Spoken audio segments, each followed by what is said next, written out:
Whether you're a skeptic or a believer, join me, Rob McConnell, as together we'll investigate the world of the paranormal and the science of parapsychology here on the X-Zone Radio TV show on XZBN and the X-Zone TV channel on Simul TV. Since 1990, the X-Zone Radio TV show has been the place where people dare to believe and dare to be heard.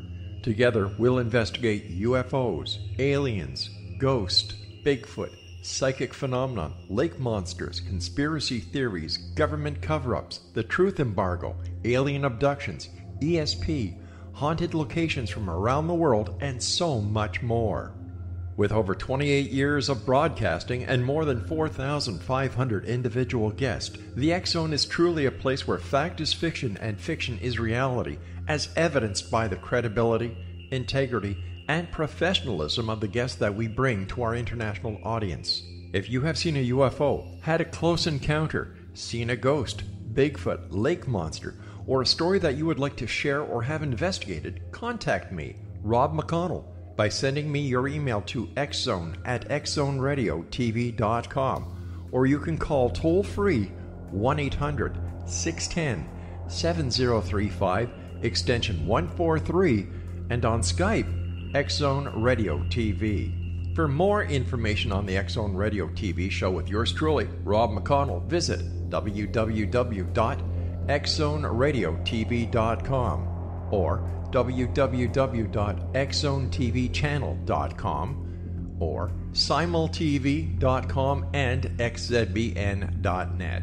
Until next we meet here in the X-Zone from our broadcast center and studios in Hamilton, Ontario, Canada, always remember, X-Zone Nation, keep your eyes to the sky and your heart in the light.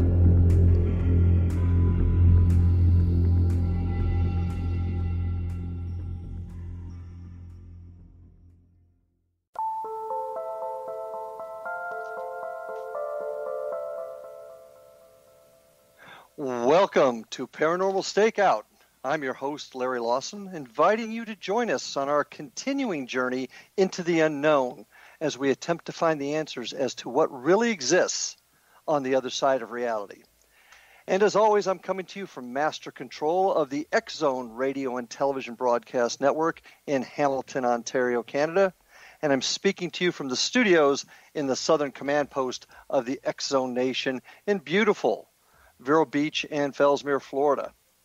And tonight, folks, I've got a guest that has credentials that we don't often see in the world of paranormal research and investigation, and that's of a practicing physician.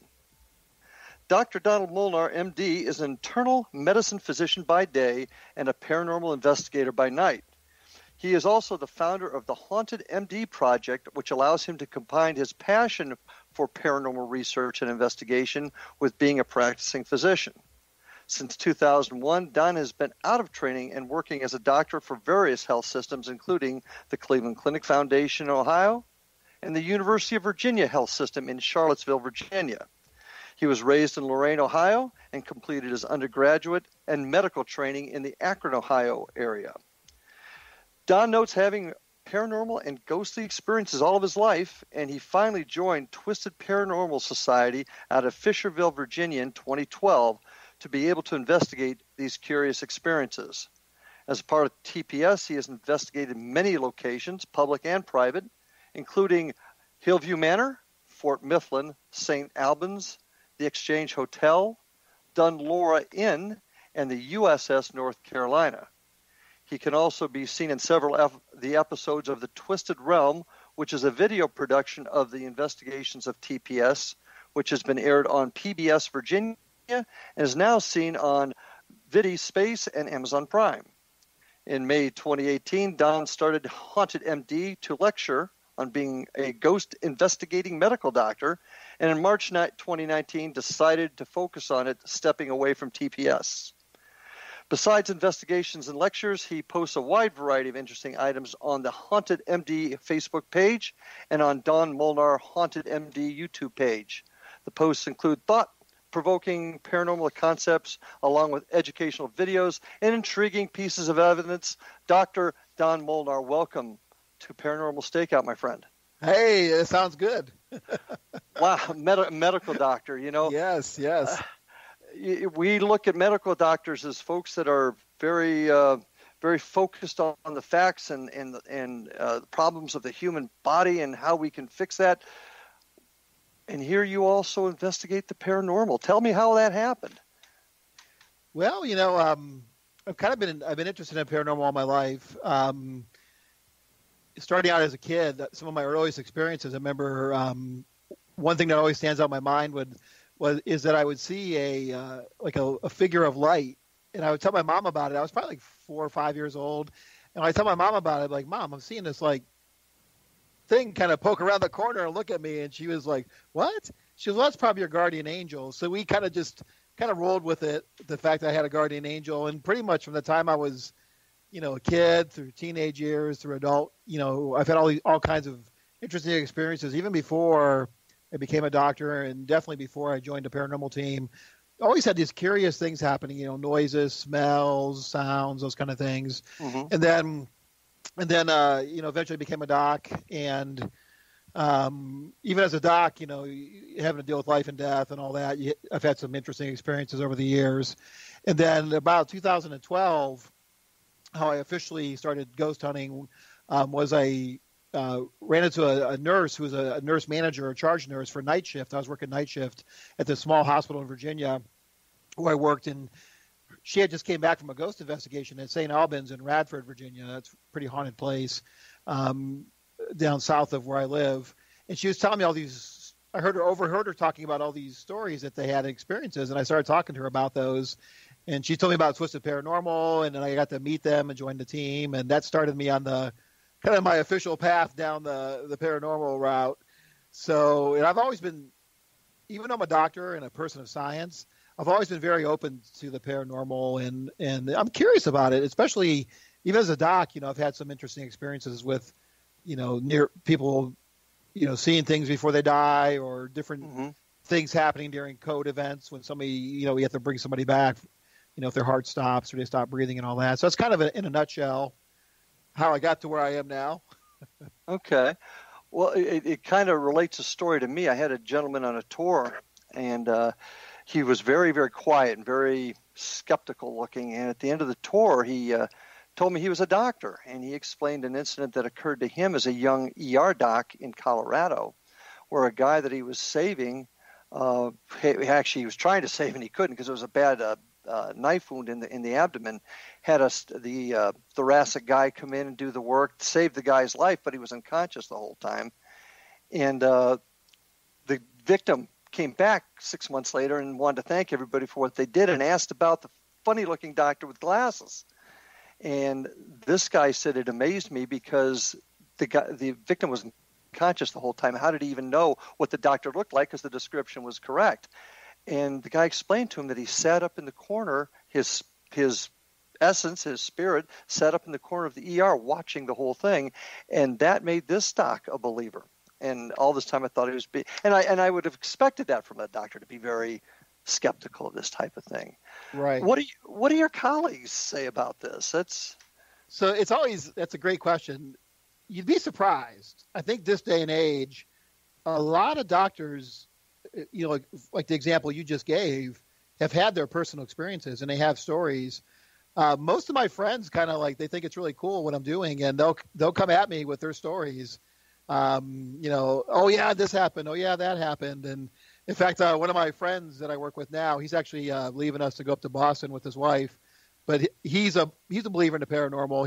He's also an internal medicine doc, and I was showing him some of the experiences I had in our office now where we work in this hospital, and showing him some of the SLS Xbox camera footage, and he was impressed by that. And we started talking about all the noises, because in our office where we are now, we hear all these banging and noises and all this stuff, and he believes in it, but he's like, Don, I've never really had an experience, but I believe in ghosts, and I think what you're catching evidence wise is pretty incredible. And so the next day I come in and he goes, Don, he usually gets there a little bit earlier than everybody else. He goes, I heard a noise in the bathroom. So we have two bathrooms in our office and 4 work areas, and there's a couple beds for sleeping overnight for overnight folks. But he goes, I heard a loud noise in the bathroom. It sounded like the toilet seat got slammed shut.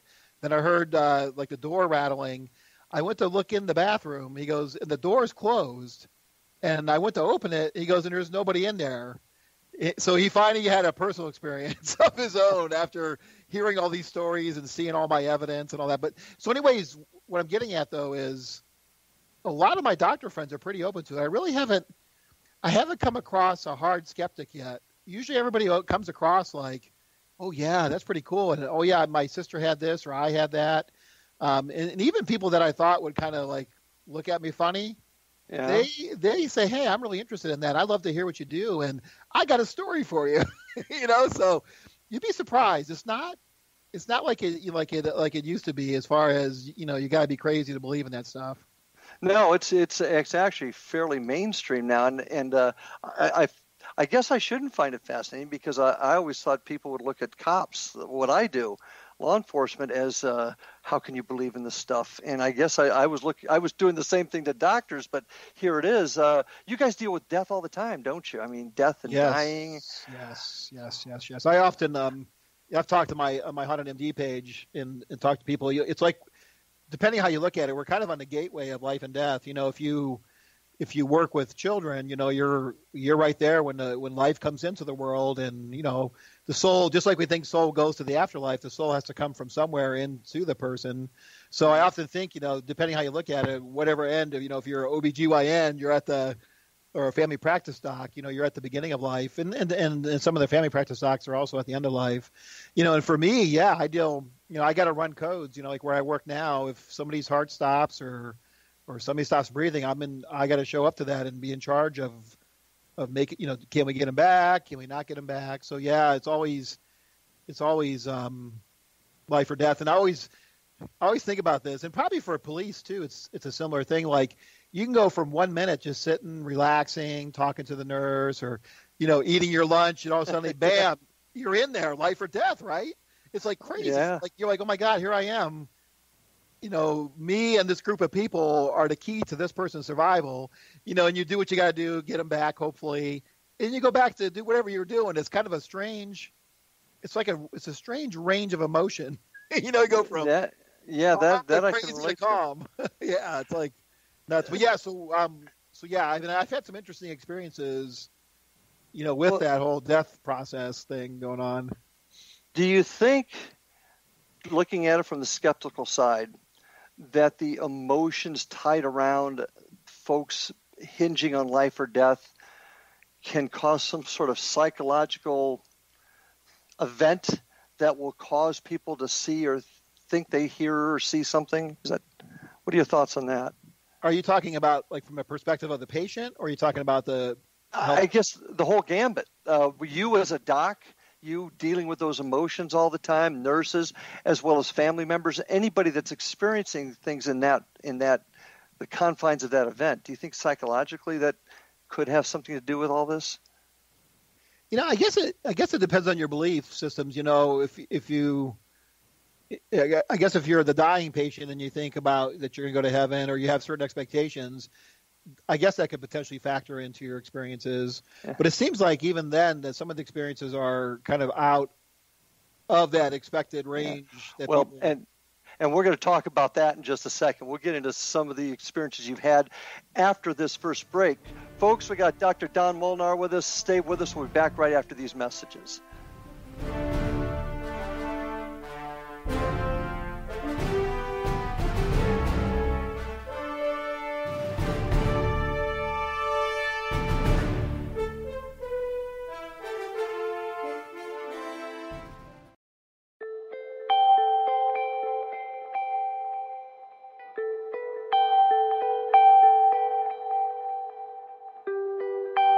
It's hard to listen to the news without realizing we're living in volatile, unprecedented times. Yet never has there been such an opportunity to transform the human condition. As old structures fail, where can we find the guidance to co-create a better way? Find Your Path Home is an ever-evolving, leading-edge information, education, and healing resource center designed to support and guide you on your path to unity and enlightenment.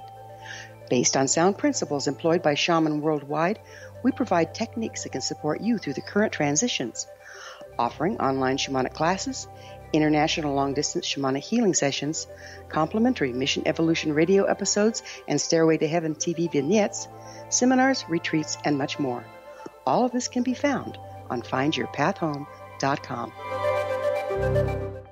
So I was watching the X Zone TV channel last night when I was abducted by aliens, and they kept repeating to me over and over again, simultv.com, simultv.com. What's simultv.com? That's what I asked them. They had it written on the side of their UFO. How do you spell that? UFO. No, I mean simultv.com. simultv.com. simultv.com. Right. simultv.com. Interesting that you were abducted by aliens in a simultv.com UFO last night. Oh, yeah? Yeah. Now that you mention it, I remember now last night I was awakened from a deep sleep. My great-grandmother was standing there. She said she'd come from the hereafter to tell me about simultv.com. She even spelled it out for me. simultv.com, sonny boy. simultv.com. simultv.com, sonny boy. Wow. Yeah. Guys, you'll never guess what my psychic guru just told me. simultv.com. Exactly. Are you guys psychic too? Of course. We all know about simultv.com. simultv.com.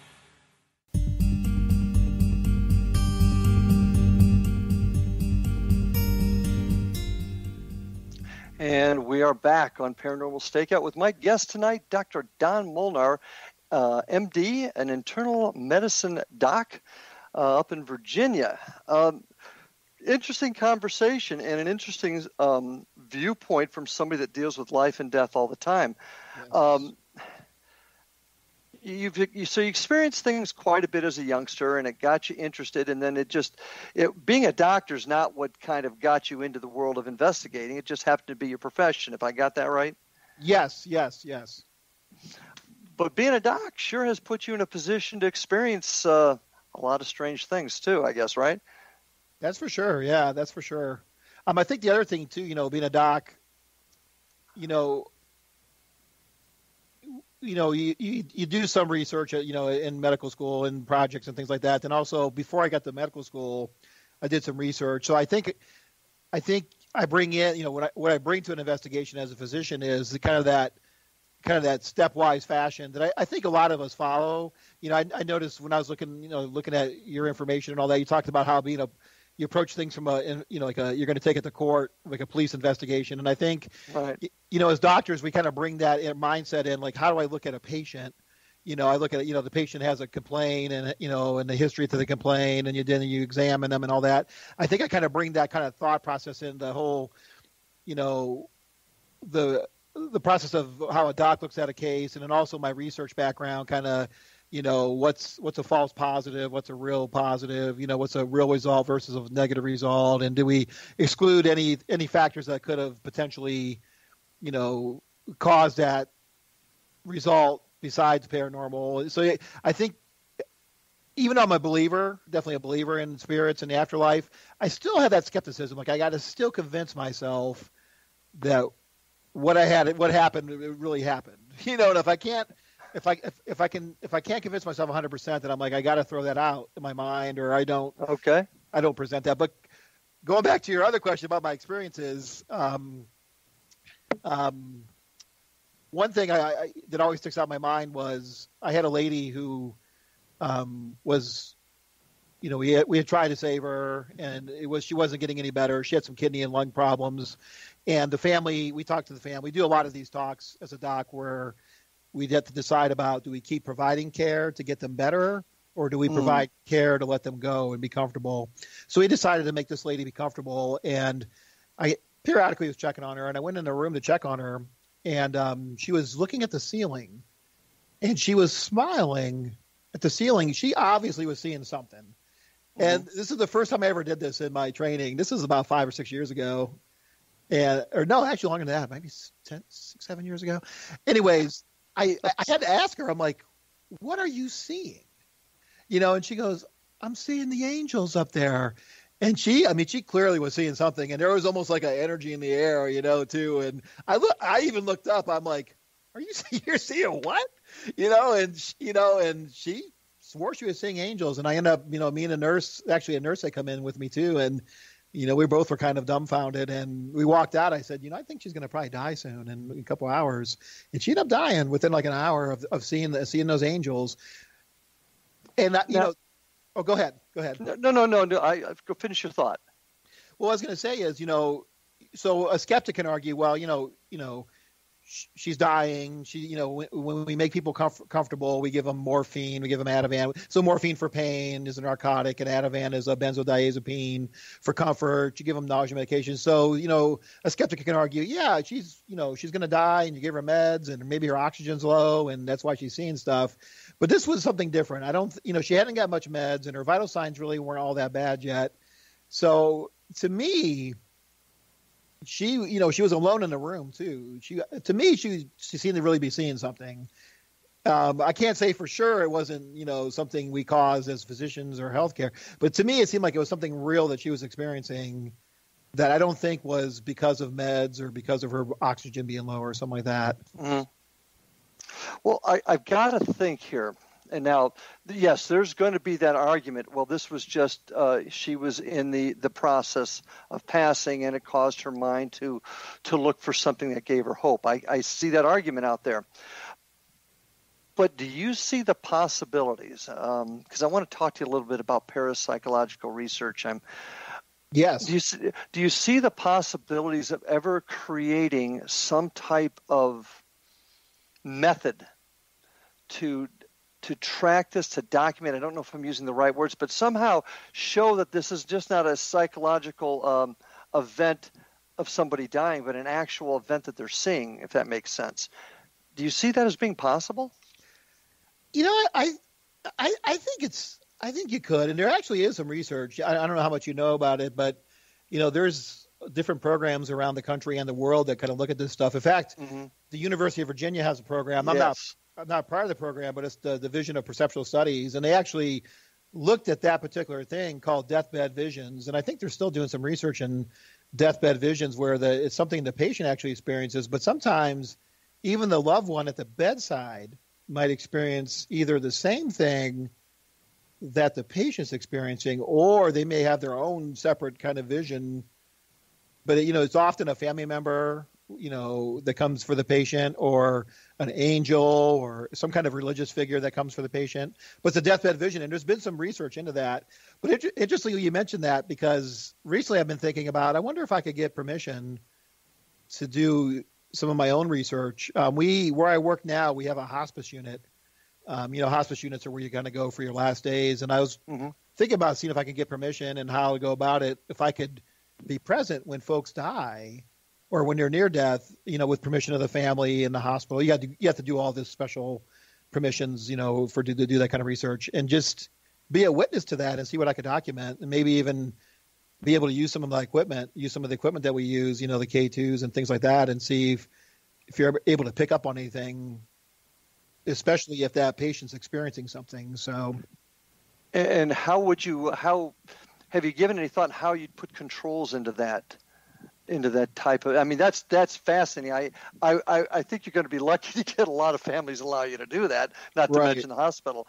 But I think that's fascinating. I think that's what we need to do. But what kind of controls would you put on that in order to make it a more sterile type of inquiry? It would be tricky. I guess you'd have to account for what meds are given.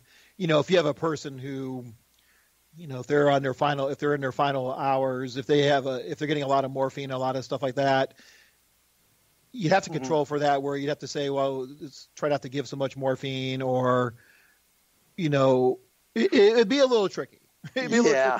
So you'd have to really you'd have to keep track of how much meds they're getting, and, you'd have to know if that particular person, what is the response? Have they had trouble? Do they get hallucinations with those meds? If it's a person who has hallucinations with meds, then it'd be a little tricky to pick it apart.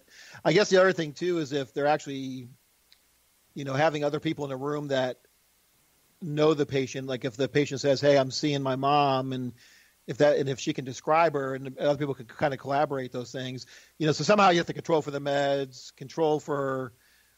If they start describing somebody, is it really somebody that was in the family, or somebody they know, that kind of thing?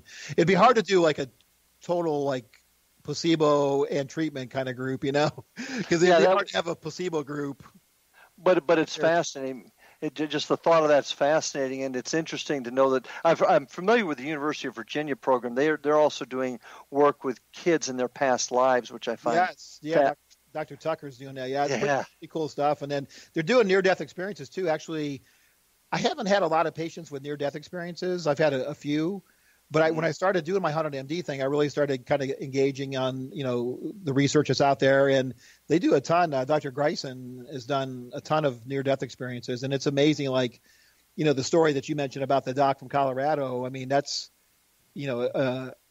out-of-body experience. And he didn't have the full near-death experience where a lot of times they'll see themselves and then go to the light and see relatives and have a chance to come back or not. So there's a lot of UVA's doing a lot of that too. And I don't know if you know this, but UVA has a pretty fancy lab to study like psychics and mediums and people like that.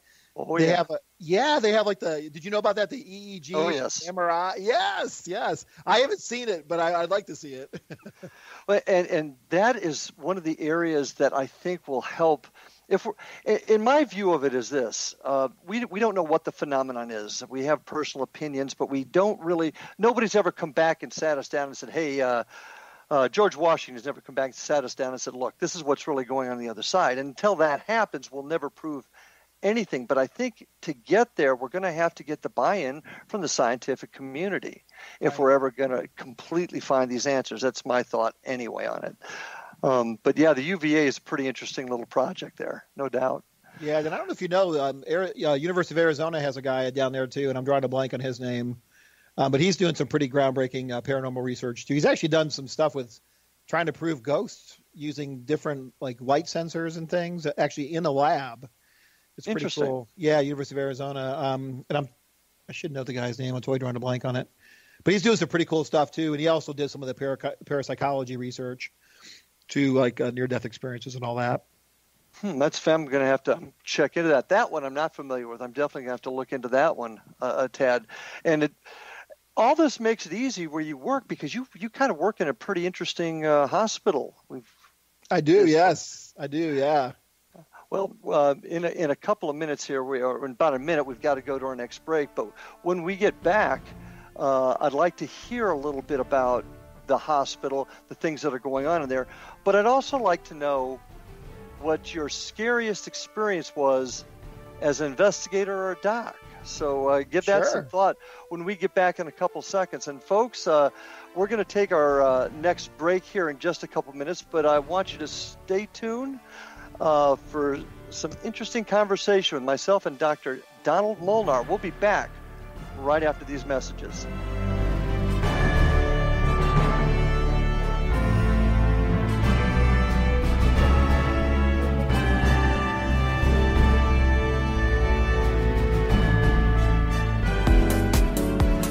How would your life change if you could develop the business and personal skills that you need in order to make more money? Do you want to learn how to achieve your big life goals faster?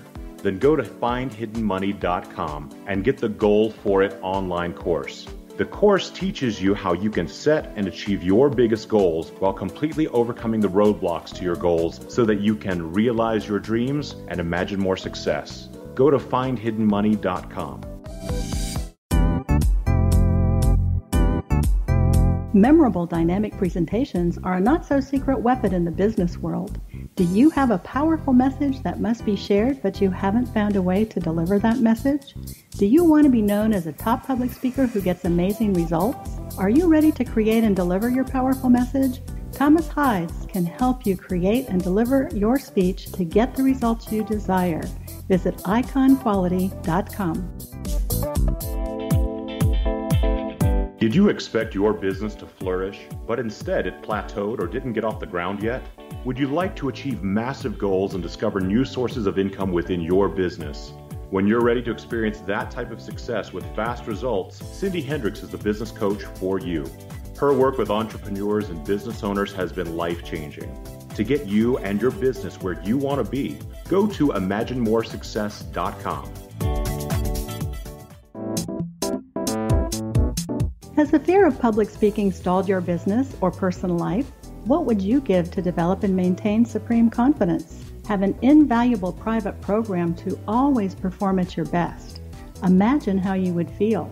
You can have all that and so much more today with Thomas Hyde's life-changing course called Number One Fear Unleashed.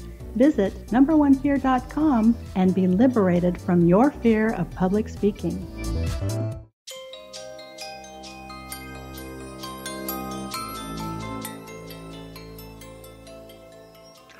And we are back. Paranormal Stakeout with my guest tonight, Dr. Donald Molnar, a internist up in Virginia, practicing physician. And Doc, we're starting to get into a little bit about your office. You mentioned it a little bit here, but you've done some investigation research in your office there, haven't you? Yes, I have. Hey, before we go on, let me tell you, Larry. So that place in University of Arizona, it's called the Laboratory for Advancement of Consciousness, and it's Gary Schwartz. Gary Schwartz is the guy. Ah, okay. And where was that again? That's from the University of Arizona. Okay, thank you. And it's called the Laboratory for Advancement of Consciousness. Okay, thank you. I appreciate that. So tell us about your office. First of all, what made you start investigating your own office? So our office, So the building, let me tell you about the building real quick, and I'll tell you about the office. The building was built in 2011. It's a satellite hospital for the University of Virginia. We're kind of down the road about 3 or 4 miles, and what we do is we take care of long-term, we call them long-term acute patients. Basically, they're people who don't really need to stay in a hospital anymore, but they're too sick to go anywhere else, like to a nursing home or to a rehab or whatever. You know, we do a lot of people on ventilators with tracheostomies who need to be on a ventilator for a while and wound care. But anyways, our office is so the building's 3 floors. Our office is on the third floor, and it's not an office like an outpatient office. I just do all hospital-based medicine, so I don't have a traditional outpatient office. But our office is kind of where we all congregate. There's 4 work areas. There's a couple beds, a couple bathrooms in there. Kind of where we kind of check in the morning, get our heads on straight, look up information on the patients, and before we go down, all the patients are on the second floor there. But our doctors knew I was a ghost hunter that I worked with, and one of the docs said, she goes, I think this office is haunted. And it was funny she had mentioned that because I had been hearing noises there on my own, but I didn't think, I was kind of like, is that just the air conditioning or what is this? And she had mentioned that she had noticed the lights coming on by themselves. So there's 2 bathrooms, and the bathrooms have motion activated lights. And they have motion-activated paper towel dispensers. So she was telling me, she's like, Don, she goes, the lights come on by themselves in the bathroom. And I'm like, really? I'm like, no way. She's like, and then the paper towel dispenser runs. So she had told me that. And within a few days of her telling me that, I was in the office by myself. And I'm not lying to you, but the paper towel dispenser, it ran in the one office.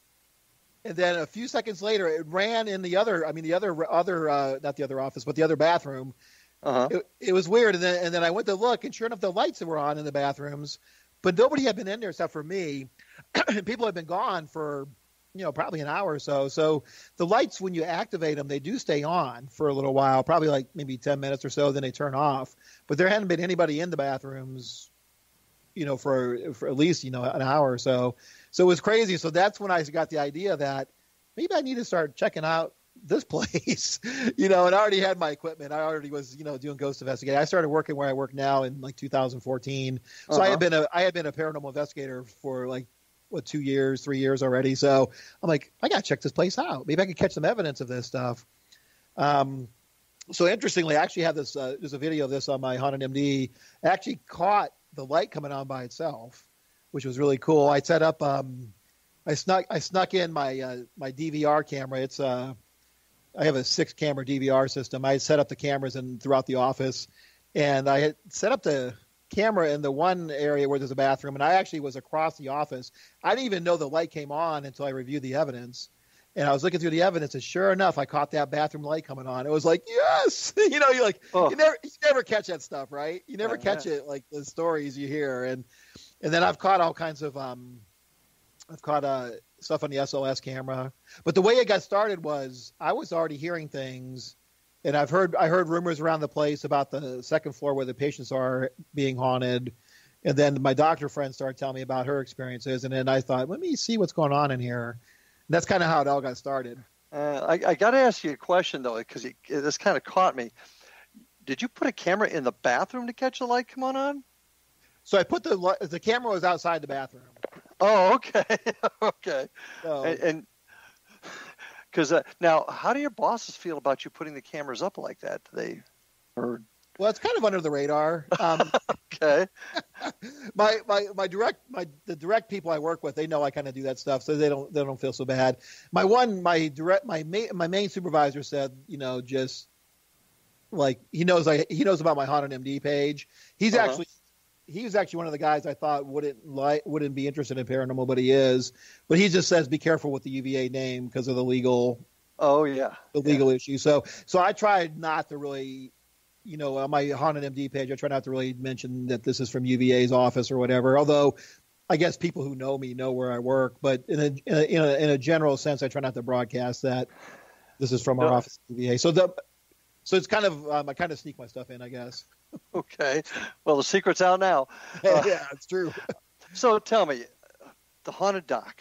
What is the most significant piece of evidence that you have collected during your time doing this? You mean as far as doing paranormal investigations and research, what is your most significant piece of evidence that you've caught, even if it's not directly connected to your work as a doctor? And also, have you had a scary moment? Oh yeah. So I had some scary moments before I even joined the team. Up in Ohio still. I actually lived in Wooster before I came to Charlottesville. But my best piece of evidence, let me think about that for a minute. We've had some crazy things with TPS, really cool pieces of evidence. One thing that sticks out in my mind with Twisted Paranormal was we were investigating this place called the 360 House. It's over by Richmond. It's actually near a battlefield. It's close to Cold Harbor battlefield, but there was another smaller battle area there that these two houses sit right on the battlefield. And the one house was thought to have this demonic or evil entity haunting the place. We were in the basement, and we're doing a burst session with the recorder. And I'm like, "Can you tell us your name?" And did like a 5-minute session, played it back, and it said Satan.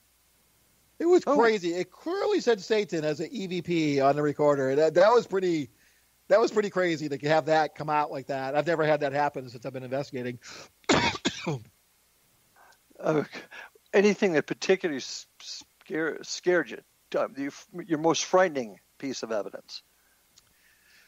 So, would you want my evidence or my experience? Your experience. That's probably a better word.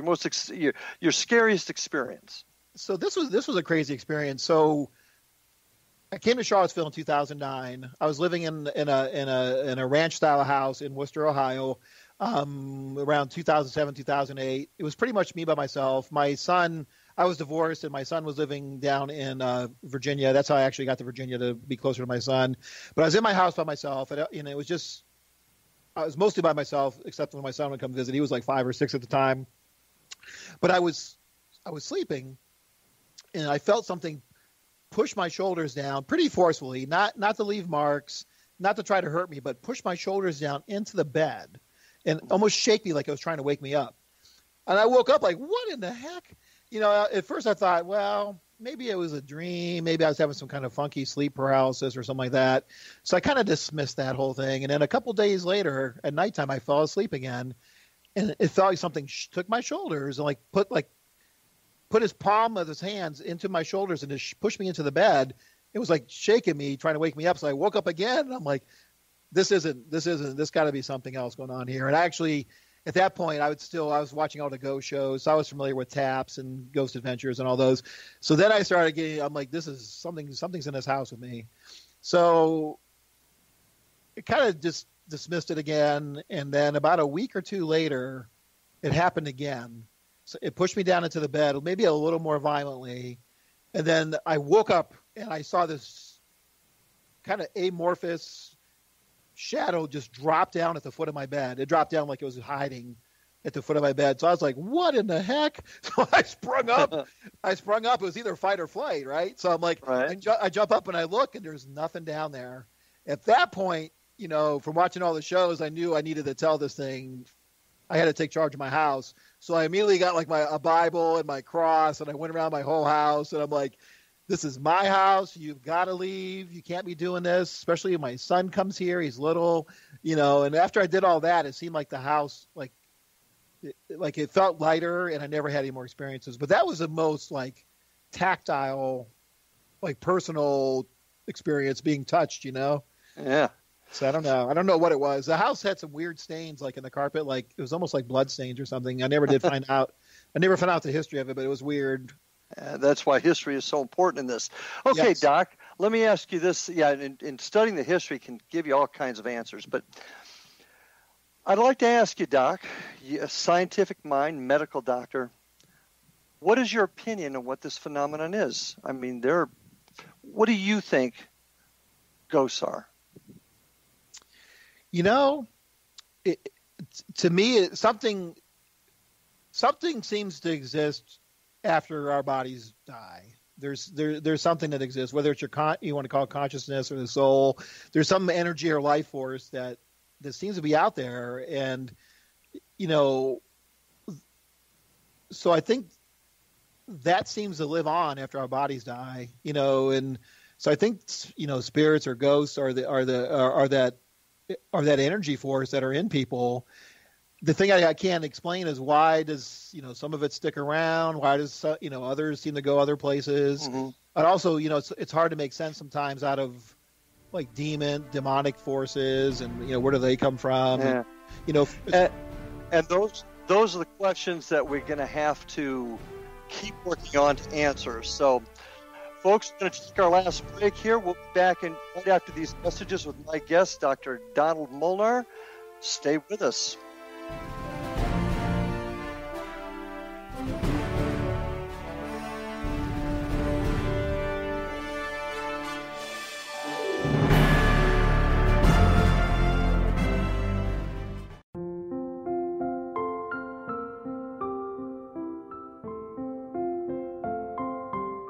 I am Dr. Carl O'Helvey, founder, president of a new cancer foundation focusing on evidence-based physical, mental, and spiritual interventions, including natural cancer cures, prayer, meditation, affirmations, nutrition, and other related holistic cancer prevention and cure modalities.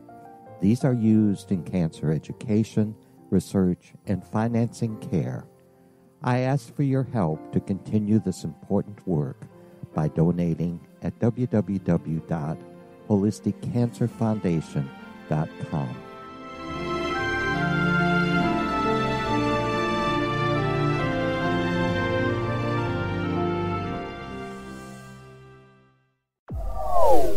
They are here, and they've been here for thousands of years, making their presence known in the shadows. They might be seen by a lonely motorist on a deserted road late at night, or by a frightened and confused husband in the bedroom he is sharing with his wife. But who are they? What do they want? Why are they here? Perhaps most concerning, has the government been aware of their presence all along? The new book by Ellie Marzulli, UFO Disclosure, the 70-year cover-up exposed, delves into the world of UFOs. Can full disclosure be soon? Order now and receive a free hour and 37-minute DVD on the UFO phenomenon. UFOs are real. Get both the book and the DVD, a $40 value, for only $19.99. To order your book and DVD today, go to lamarzulli.net. That's LAMARZULLI.net.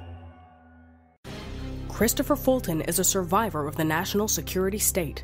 All he wanted to do was preserve history when he acquired a Cartier watch from the estate of President Kennedy's personal secretary. But that simple act set off a terrible chain reaction. He was pursued by the U.S. Justice Department and the FBI, thrust into the middle of the U.S. government's Assassination Records Review Board, even monitored and pursued by the Russian government. All because that Cartier watch was the missing link of evidence, a timepiece worn by JFK that fateful day in Dallas, a link resulting in Christopher being incarcerated and attacked for 9 years evidence because he opened a hidden chapter in history. The intriguing journey outlined fully in Christopher Fulton's memoir, The Inheritance, is available now through TrineDay.com or Amazon.com. The Inheritance, Poisoned Fruit of JFK's Assassination by Christopher and Michelle Fulton is a must-read, an incredible tale of how easily our own government can overrule justice. The Inheritance, Poisoned Fruit of JFK's Assassination.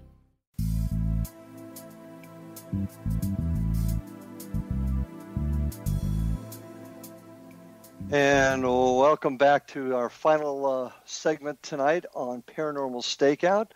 I want to thank Dr. Don Molnar MD for being our guest tonight, and you can find him. Doc, do you have a website that you can direct people to?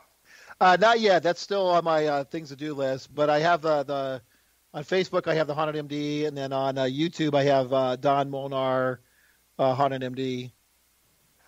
So, folks, check that out. I'd also like all of you to go to www.xzbn.net and check out all the terrific programming you'll find on the X-Zone Radio and Television Broadcast Network. And certainly you can check my website out at www.paranormalstakeout.com. You can also look at my team's website at www.paranormalfbi.com and be watching for some interesting stuff as I travel abroad to do some investigating overseas in the next few weeks. You might find some interesting stuff on that page also.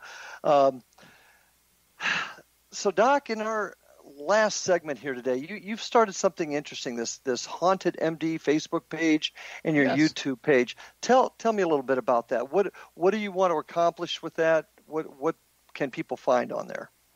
So my Haunted MD page, it's kind of become the main thing I've been doing lately with it, as far as activity. And I started the page out as a way to kind of get my name out there. I decided in May of 2017 to kind of branch off from TPS, and I wanted to be able to talk about being a physician and a paranormal investigator and kind of grow that part of me. And so I started a page to advertise myself, kind of get my name out there on Facebook and then also on YouTube. And then the page has really kind of taken on a life of its own, which it makes me pretty happy. I try to post interesting things every day, every other day, depending how it goes. And I try to find interesting parapsychology things, paranormal things, interesting stories. I've posted about near-death experiences. I post pieces of evidence that I catch. Everything that I've posted on the Haunted MD page is stuff I've caught since I started doing this in May. I try to just post just my evidence, nothing from, before that. So I post clips of evidence. I'll share articles. Like if I see a cool article on Facebook, I'll share that. I try to comment. I try to respond to everybody. I have a pretty loyal group of followers, and a lot of people have expressed how much it's helped them to see my posts, but also to have this, to read everybody's comments, because a lot of folks realize they're not alone in their paranormal experiences, and a lot of people thought they were losing their minds. But then on my posts, it's really helped people out because they can see that they're not alone when they have these things happen, these mysterious occurrences. So anyway, the Haunted MD thing was to get my name out there, the page. My goal is I'd like to get out and do some lectures and talk to people and help out with investigations. I've been helping out Lunar Paranormal of Virginia. I'm as a guest investigator and helping them out, and I could be a guest investigator for other folks. So I'm hoping from the Haunted MD Facebook page to be able to get my name out there and to do lectures to help other teams. And then also what was I going to say? Oh, I'm also able to do investigations myself. Me and my girlfriend Christine can come out and do mini investigations. Okay. And then about the YouTube page, and I'll let you talk here in a minute. The YouTube page is basically the same thing. I just try to post interesting pieces of evidence and things like that to kind of advertise myself and also to share the evidence I'm catching to hopefully bring more credibility to the field, to say, hey, here's a physician catching really cool evidence. This is, Well, that's kind of where I want to go with this line. There are so many groups, people in this field that collect evidence, and they have a certain way of doing it. They keep it to themselves. They don't want to share. What are your thoughts on creating something not so different from what you're doing on your website, but having more of a repository so people that are actually working in the field can see other people's evidence and begin to compare it with theirs, along with the circumstances around collecting that evidence. What are your thoughts on that? I think that would be great. I think that'd be great. There's really not like a kind of a centralized, organization to, looking at all the, looking at evidence in one area or even criteria for what's good evidence and what's not good evidence. I think that'd be great. I think it's, one of the things I try to do on both of my pages is also educate folks too about, how to do a K2 session and how to do those things. So I think it'd be cool to have something where you could post your evidence that has standards, for is this good evidence, not so good evidence, and also a site that same section. How do you do an investigation? What's a good K2? What's a bad K2? What's this? What's a good EVP? What's a bad EVP? I think that'd be a great idea. Well, how do you envision coming to a general agreement that most folks agree this is the proper way to use a K2 meter or a MEL meter, or this is the proper way to do an EVP session? As a doctor, you went through medical school.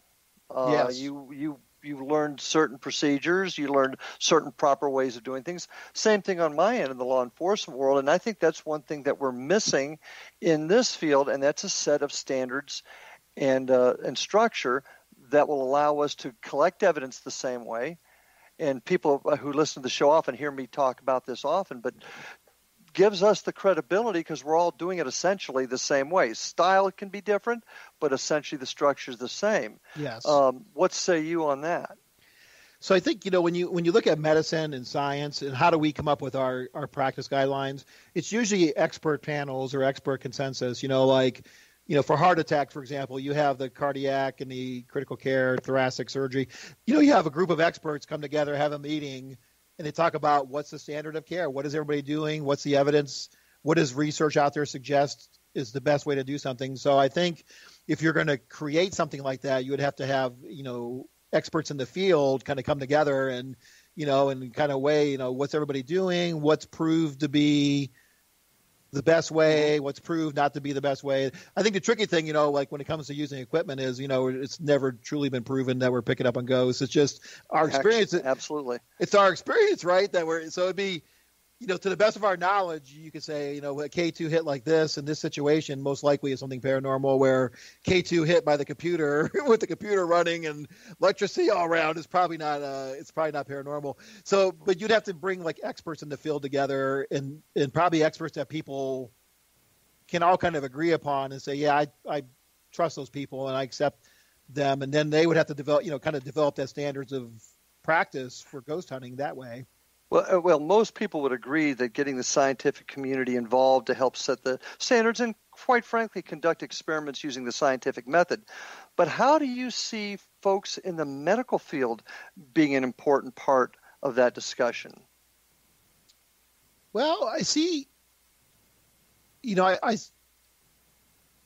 could, based on the way we approach, research and patients and things like that, I could see where if you have, more medical and science type people, we have a certain way that we conduct research in a lab or when we're doing patient research that you can, kind of translate those into how do we use those same kind of protocols or, the scientific method, how do we adapt that so they can work in the parapsychology field and all that. So I see, also with, medicine, we could also bring our experiences in with, the near-death experiences and what patient stories and things like that. So you can kind of collaborate, Well, and I see also the aspect of medication, how that affects a person who's in their last stages. Oh, yeah.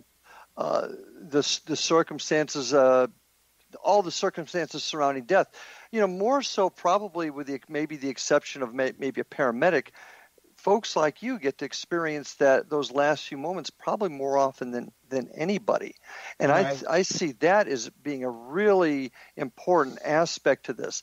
How many do you have any idea of how many folks in your profession actually have an interest in this field?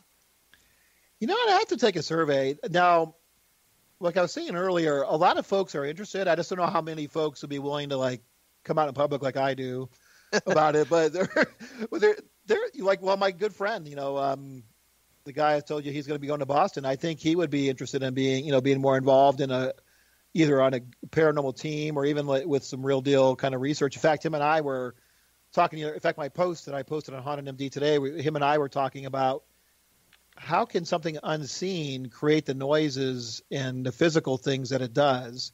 So so he's really interested. So I think there are a certain portion of the physician population that would buy into like doing more research into the afterlife. Even more than what the parapsychology people are doing. Maybe even more into the ghost hunting. Field where you're out on locations doing that. I think there'd be more people into it and be interested in it. Well, where do you see the field? Last minute or so we've got. What do you see for the future of the field of paranormal research investigation? Where do you see it going? Where do you think we need to be? I think it'd be good if we could get more, more people like me that are, MD scientists to kind of step up and invest in, looking at the equipment that we're using and does it truly work and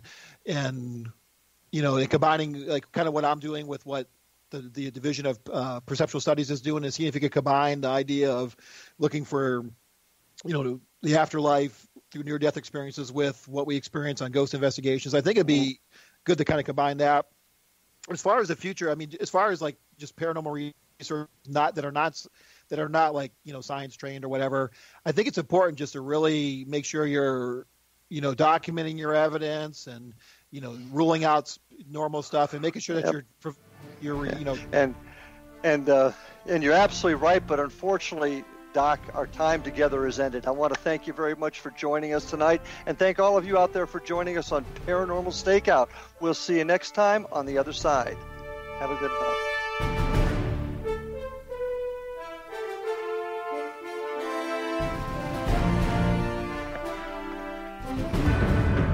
If you are looking for a safe, zero-calorie natural option to the harmful artificial sweeteners on the market today, Just Like Sugar is what you're looking for. Just Like Sugar is a wonderful natural alternative for those health-conscious people who choose a calorie-restricted diet with a great, pure, sweet flavor that tastes just like sugar. Just Like Sugar is a great natural option for people suffering from diabetes and may be useful in restricted diet programs where standard sugars are not allowed and does not cause a laxative effect of some other sweeteners.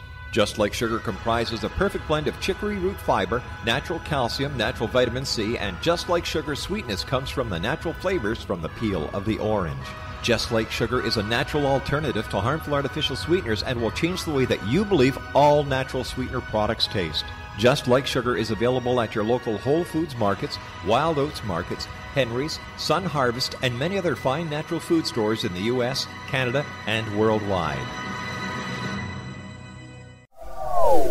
They are here, and they've been here for thousands of years, making their presence known in the shadows. They might be seen by a lonely motorist on a deserted road late at night, or by a frightened and confused husband in the bedroom he is sharing with his wife. But who are they? What do they want? Why are they here? Perhaps most concerning, has the government been aware of their presence all along?